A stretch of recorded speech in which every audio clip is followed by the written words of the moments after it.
Welcome to Transform Now, the podcast brought to you by robotic process automation pioneer SS&C Blue Prism. Digital transformation has the potential to reshape the way companies service their customers, engage their employees, and manage their operations. Whether you're looking to develop strategies, tactics, or best practices to positively impact the future of work, or you're curious to see how other companies have successfully navigated their digital transformation programs, then this podcast is for you. We're here to help you transform now. Hello, everyone. I'm Brad Hairston with SS&C Blue Prism. Welcome to the Transform Now podcast. Today, I'm extremely happy to have with me a returning guest, Gary Smith, VP of Sales Strategy and Industries at Blue Prism. Gary's previous visit on Transform Now last year was titled Automation is Not the End Game of RPA, and it was one of the most popular podcasts of 2021. Today, Gary and I will be talking about why many companies miss the mark with intelligent automation. Gary, welcome back, my friend. Why don't you tell our listeners more about yourself? Yeah, thank you, Brad. I'm really excited that I was a top 10 podcast. It's probably one of the more notable achievements in my career. So I've been at Blue Prism and I'll be approaching 7 years. Ironically, I don't know where the time went. I'm a passionate believer in the transformation of labor. I'm a passionate believer in this podcast, Brad, because you get the good word out there and I like how you think about it and discuss it. My focus is predominantly at this point, I work with a team of industry experts that we have in financial services, banking and insurance, and in healthcare. And really, really good team of experts. And their mission largely, Brad, is to help our clients understand how they can really indoctrinate digital labor into their organizations, what that means. And it's really kind of a stepping stone away from just we've implemented it and here we are. It's really that next move into let's think of this as as a source of labor, rather. It just happens to be digital, no body. It's silicon, not carbon, like humans. And that's mainly what my mission's been focused on. Gary, it's great to have you back. And I want to start by just talking a little bit about last year's podcast. Automation is not the end game of RPA, which, by the way, was the 6th most popular podcast in terms of the number of listens that it got. So congratulations again. Why do you think that podcast struck a chord like it did? Yeah, it's a good question. I really sense that probably what it's about, Brad, is people are looking at it as an extension of a capability that's more software based, right? So that is to say it's more point solution oriented. And I think a lot of organizations got in the trap that was a quote unquote IT type of a focus, not realizing that really what it is that Blue Prism brings in is a source of labor. And it can be made very intelligent, right? Through NLP, NLG, NLU, machine learning, all the various AI technologies. And I think what hit home with people is they began to understand this isn't really about just automating something that, Mary is doing on her desktop, right? This is really more about positioning digital labor for many purposes within the organization. It can be to reduce risk. It can be to improve your ENPS, your employee net promoter score. Number of things that it can be. And I suspect that what ended up happening was a lot of people said, well, wait, maybe we need to revisit what it is that we're actually doing and how we're actually intellectualizing the use of this capability and look at it through a very different lens. Gary, the intelligent automation industry, as you know, has matured to the point where there are not many organizations left that have not begun using digital workers to automate business processes. While all of those companies using digital workers are getting value from them, what percentage do you think are truly achieving business transformation with intelligent automation? That's an incredibly good question. The number's really low, and I don't have any empirical data. It's just I go off of what I see some of our customers doing, the industry at large, folks that I talk with when we're, at events and things that I read. Brad, I'm going to say it's probably even less than 15%. It's a very low number. Most people, again, they're using it very tactically and they're automating, or you hear a lot around citizen development. I think part of the real disconnect that there may be between what it should be and what it is there was a whole lot of marketing storm that was going on for the last 5 years, right? There were some big Right. players that got involved. There was really big money that got involved and influenced this. And I think if you go back to definition of what is digital labor versus what is automation, we're not automation. Yeah, we're automating, but Mhm. it's not the automating of a particular area of a particular task. We're automating an end-to-end workflow process. And what we're ultimately trying to achieve there is hive off the knowledge works to the humans, and then the task work or the all the process stuff, the boring, mundane stuff, the mistake prone stuff, let's hive that off to a digital laborer. I don't think people had put those concepts together. You had a great podcast with a gentleman from Bain, Ted. You're talking about Ted Shelton, I believe, which, by the way, another top 10 podcast from last year. His podcast was, I felt like I was on that podcast speaking. It was a just wonderfully reaffirming to know that people are, especially it's such a sterling reputation advisory like Bain, just wonderful to hear stuff like that coming out of their mouth. And I think what I tend to see the programs that are successful doing is they're discussing it as a pool of labor. Mhm. And the top of the house is really involved, deeply involved. Right. There's a number of banks that we have, three of whom are in Canada. Uh, Hmm. when you're in talking about what we do, the executive leadership knows us by name, and they know specifically what we are delivering to each of their lines of business. So I think that the numbers are low because most companies that dawning has not yet occurred. There hasn't really been a true dig in of, hey, what is this?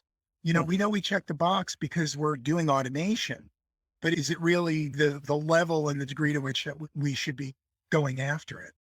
So, Gary, what would you say are the telltale signs that a company is missing the strategic opportunity with intelligent automation? What's the litmus test, if you want to call it that? Yeah, that's a great term for it, Brad. I think it's those organizations that they're stuck at 10, 20, 50 digital workers. You know, Hmm. even have clients that they've got 60 digital workers, but that's the number they've had for 2, 3 years. That's a real litmus test. The other thing is when you go in and you speak with folks about how do you view this? What do you view this as delivering? The companies that get it talk about Blue Prism as a verb. Can we Blue Prism this? Is this Blue Yeah. Prismable? I have several clients. That's exactly how they talk to us. It's almost like Kleenex, right? The brand Kleenex surpassed the whole category and it became the identity for it. Or I'm going to make, back when we made photocopies, I'm going to make a Xerox, right? Again, Right. Xerox transcended the category. It becomes something that's just native in the reaction. And I think what I see more often than not is the number is low. The COE, the Center of Excellence, Mhm. tends to be on their own hunting for purpose and meaning and new automations. But there's no real C-suite executive sponsor that's come down from above and said, if you're looking to hire new people for a new role, I want you to first look through and see what of those elements can be automated using digital labor. If you've got people either retiring out of the system or leaving the role, right? They're looking at it a very different way. They're looking at it to say, hey, let's reinvent the role and the task so that we're maximizing the human capability and not boring our workers to death, right? And having them leave because they think this is a horrible place to work. But how do we lay this work into a digital worker that they don't like doing and they make mistakes at anyway? How do we then, begin to divide it's a new division of labor, Brad, I guess is what I don't see occurring. Okay. Interesting. Gary, prior to your current role, you had years of experience selling intelligent automation to Fortune 500 companies, especially in the financial services industry. How do you personally position intelligent automation with a company who has either not yet begun the journey or is not as mature as they should be? I would love to hear your take on that. Yeah. Yeah. Brad, I think the main thing that I've always done in the positioning is I do go in and explain what we aren't. That's usually as helpful as telling them what we are, because I think there is a lot of confusion with all the marketing. Again, if I look back to 2001, when Alistair Bathgate and Dave Moss founded the company, what they were looking to do was get that long tail of automation need out of IT, where IT just didn't have the capacity to actually build a program around something. And then they recognized the fact that, hey, wait, we're talking about actual labor here. We're not talking about, the automation in a conventional sense. I explain that difference because there are many products out there that are really literally about automating things for an individual at a desktop level. That's not, to me, that's not really repeatable at scale labor that produces the work value product that a company is using in the marketplace to actually drive its share or, Mhm. create its shareholder value, let alone provide it. So for me, when I go in, a lot of what I talk about are the definitions of what digital labor is versus automation. And I also talk at a depth of how do you divide labor between a human and a digital worker? What does that look like? And a lot of that operationalization comes down to having an operational model, not unlike the old people process technology operating model that most organizations have worked off since the 50s when the mainframe really hit the scene. This layers on top of that. Now it's people process technology, digital worker, intelligent digital worker. Understanding that gives organizations a totally different perspective of, okay, these aren't little one-off automations. I'm literally rewriting the book on how we as an organization work and deliver value and what we're doing to improve our end customer experience and make our relationship far more relevant to them and in evolving it and innovating in what the market dynamic change is requiring. I think we are as much to blame about the lack of adoption as we are the adoption. And Mm. to my mind, if you don't educate the client, we're guides on the journey. If we're the experts that invented it, we should very well know where they need to go and what great looks like. Mhm. And painting that broad picture has to start somewhere. When I think of the very best clients that I've worked with over the 7 years that I've been here, there are several that come to mind head and shoulders above the others. We're known into the C-suite, but we're known because they went in and utilized us in things like commercial underwriting, creating a digital twin to a very expensive underwriter. So the underwriter was no longer just a researcher in evaluating something. They were actually using more of their time to make decisions and interact with the customer requesting a $750 million loan. Or maybe they were part of a consortium that was a multi-billion dollar development project and they're trying to get underneath that. They let the digital twin in the underwriting side of it do the work Mm. of where can I find more information about this person by Googling them? What's in our systems that we already know about them? That type of an approach, Brad, is really essential because if you're not painting that broad vision, people will think about it in the terms that they know, which is that they know IT solves very specific point solution problems, right? They don't Mhm. think of IT as going out and broadly solving labor problems. That's a huge disconnect, right? And while IT is an incredibly important partner in the whole journey, because typically they're hosting things or, they're helping figure out access to the systems that a digital worker needs, just like a human, right? Mhm. Password and username. But to depend on them to go in and understand exactly what each line of business needs, that would be like saying we're going to use IT to write our job descriptions for the openings we have. That's not going to, that's not a very good fit or use of their time. Right. And so I think a lot of that has to be framed up when you're talking about it. So the discussion really gets away from the technology itself and it really goes toward the business value proposition and Mhm. how you operationalize and monetize this in a way that you would with human labor. Right. Gary, you can't spend 5 minutes on LinkedIn today without seeing 5, 10 different people who have changed companies, moved to a different role somewhere.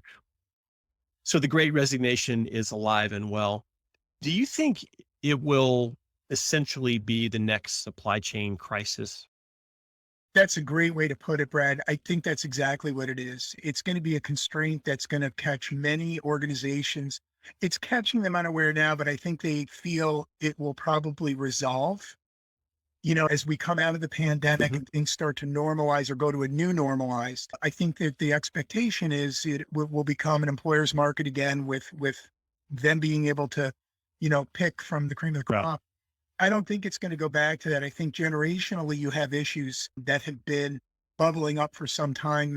The whole pandemic accelerated this. You've got the millennials and Gen Z, and they just won't do the type of work, Brad, that maybe our generation and our parents' generation would do happily Mhm. because we didn't Right. know it better.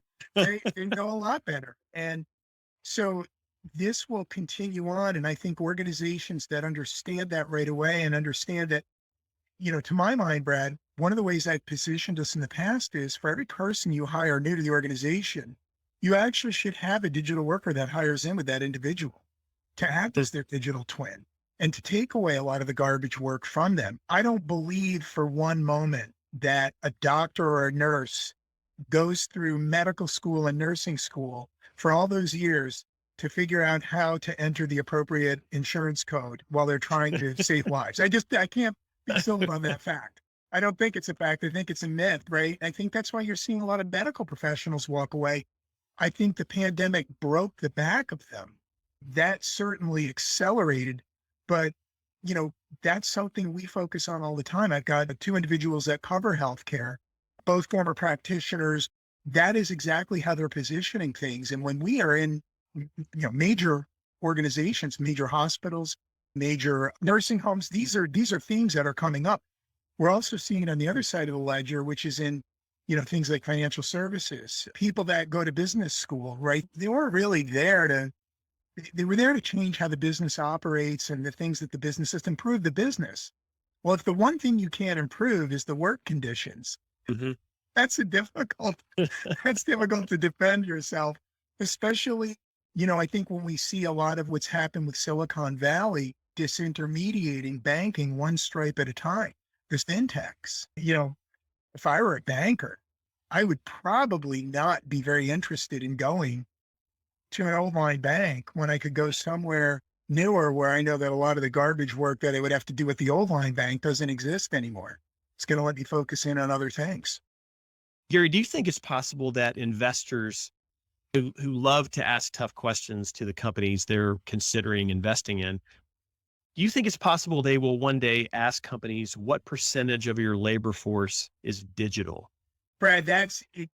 I actually used to have a slide in the early years, late 2015, 2016, 2017, and I don't know why I got away from it because every time I think about it, I'm like, geez, I really need to bring that back and resurrect it.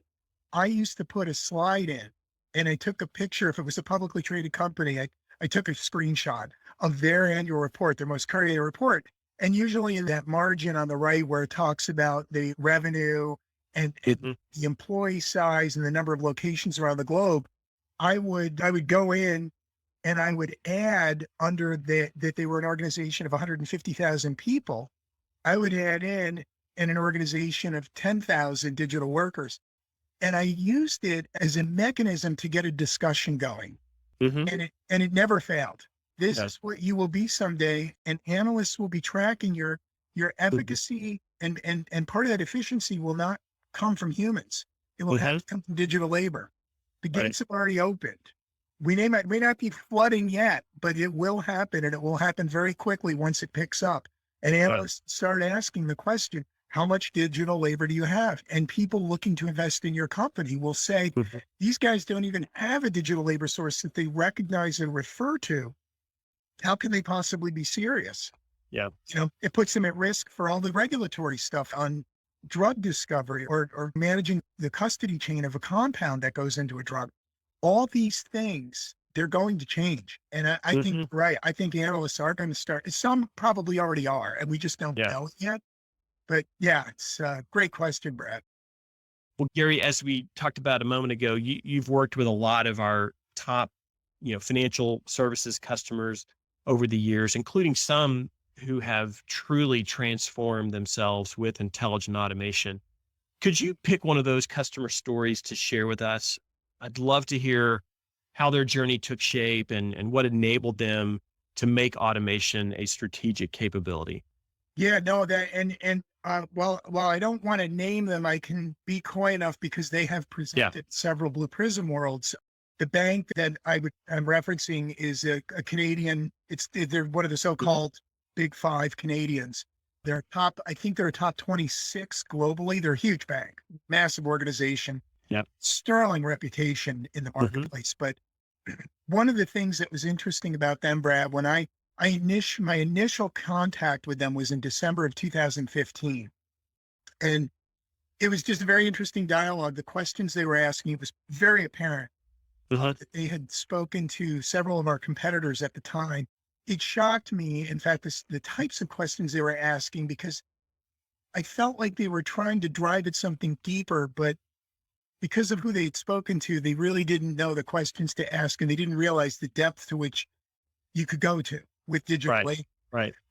And we were in a conversation in Toronto in a boardroom, and it was literally the gentleman running the point on this project. It was investigative at that point. And I happened to position a few things, one of which was the operationalization of this. And, if you don't have an operational model, I mean, a genuine robotic operating model, you're going to have a problem scaling. Not only going to have a problem scaling, the governance, auditability, all those things are out the window, right? You have to have a model for Mm. governance, because it would be like hiring 100,000 people and not having HR. Good luck. Right. So when I said that, this gentleman got up, said, "Can you wait here for just a few moments? I'll be right back." It felt like he was gone for an eternity. I thought maybe I had insulted him. I didn't really know. I looked at my SE, who was a very longer time than me here. And he said, "Do you think he's mad at us?" And I said, "I don't know. I don't know where they are." He came back in with a woman that was, when she sat down, her focus was extreme. She Mm. said, "Tell me all about this operating model." And what's interesting is, from that moment forward, we had what I felt was the dialogue I had always envisioned with a client. She took us down the hall. We met her boss. She was the COO of Canadian banking operations. Mhm. We spent 5 minutes with her, and it was clear she was the sponsor, but that sponsorship was coming from upstairs, somewhere Mm. upstairs. And we went back the next week for another round of meetings where the senior staff came. And what was interesting about that was they clearly had bigger designs on what this should be. And they were Mm. asking things on that basis, that when some of the questions would be what you would expect them to sound like. How do I take work that people do terribly and get it into this digital worker? Mm. But the point was, Brad, they were just so invested from the top, but they had never been able to have that discussion because they knew they weren't hearing the right things. They knew they were hearing kind of a, point solution piecemeal tool for, one individual or a couple of individuals to do citizen development, which I'm always conflicted about that term, because citizen development is why Blue Prism was invented in 2001. Right. Right. If you think Mhm. about it, that's what it was. It's just, we scaled, right? We took it beyond that vision. That was step one, and so it was a buy-in from the bank. Now, what the bank was looking to do, and they disclosed this to us over the next couple of months as we were doing our proof points, Mhm. they were really looking at that point. They had a very interesting way of putting it. They didn't want any office to have a credenza. Credenza meant paperwork, meant it wasn't digitized. Digitized meant it wasn't being done in an automated fashion. That was a beautiful, poetic way of describing it. The other thing I didn't realize was a lot of like the Iron Mountain trucks that you see transporting documents around the city. I thought it was always going either into storage and never to be retrieved again, or it was going to be shredded. Mhm. Most of that is being pulled out of storage and being driven around the city to various offices where they've requested an investigative file. First of all, big opportunity for digitization. But secondly, Right. their other goal was to eliminate and cut the traffic of those types of firms for their company by Mhm. about 2/3, Mm. if not more. So they had this whole vision in mind. And I think what ended up happening is we started talking, that laid an it really proved out what I had been thinking. And this is really the engagement point. So they've gone in and they've transformed things, like they've created digital twins that I mentioned earlier, Mm. a junior underwriter in the commercial underwriting department, for example. They've done things like their branch managers have quarterly meetings with their biggest and best customers. Our digital worker is the caseworker around that. And they go in and they find out everything they can about that individual, what holdings they have with the bank. They're actually using AI to figure out other aspects of where that person is in their life, or those people are in their life. Maybe they've got a child coming up that's going to be going to college. A college loan might be in order. What it meant for them was the relationship they've been able to build off of those improved quarterly business reviews. Right. They are upselling much more than they've ever done in the past. And more importantly, the customers are saying to them, something has changed in the way you manage us and our money. We don't know what it is. We love it. And we're telling our friends about it because it's such a unique experience in the way of banking. Their transformation didn't come necessarily from, oh, we need digital labor to transform. They were like, we can't innovate if our people are doing all the baseline grunt work, the task work of the organization. We can't give those hours back to them to innovate and change things, right?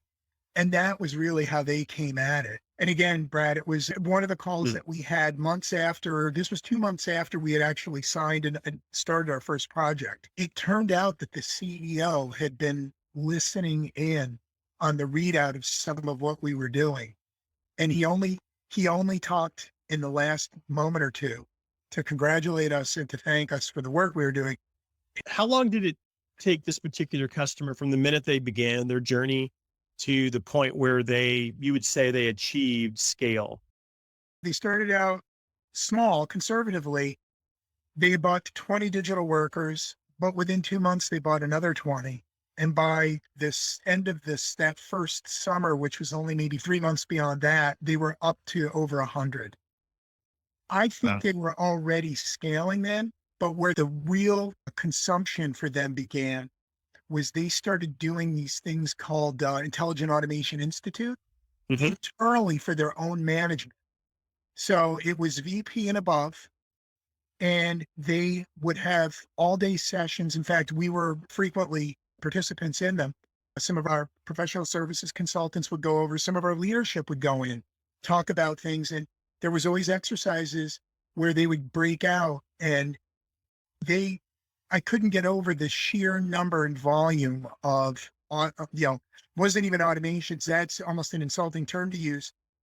Literally stripes of work they were looking to completely remove from what their human workers were doing. That became the baseline for an enormous, it was a real pipeline, if you will, to me, that was really when I saw them scaling. And that would have been, Brad, about 1.5 years after our very first engagement. It was like the lights were on and they were going full bore. And it continues to this day. They're well over 1,000 digital workers. That's a fantastic story. I know the company you're talking about, and just hearing how that evolved and where it began and just the mindset they had from the very beginning, that's really inspiring. Well, Gary, we've come to the end, and boy, it went by fast. What a great conversation. So good to check back in with you after your podcast from last year, which really resonated with our audience. And I'm sure this one will as well. I really appreciate you as a colleague. Your perspective on intelligent automation is so profound, and I always learn something when I talk with you. So thank you for being on with us today, and I wish you the best.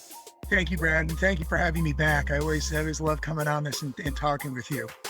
Thanks for tuning in to Transform Now. For more insightful discussions on digital transformation and more, check out our podcast channel where you'll find all of our previous episodes. And to make sure you never miss an episode, subscribe to the show on your favorite podcast player. And if you like what you've heard, please leave us a review. For more information about digital transformation and the future of work, check out blueprism.com to learn how SS&C Blue Prism's digital workforce is enabling enterprise transformation now.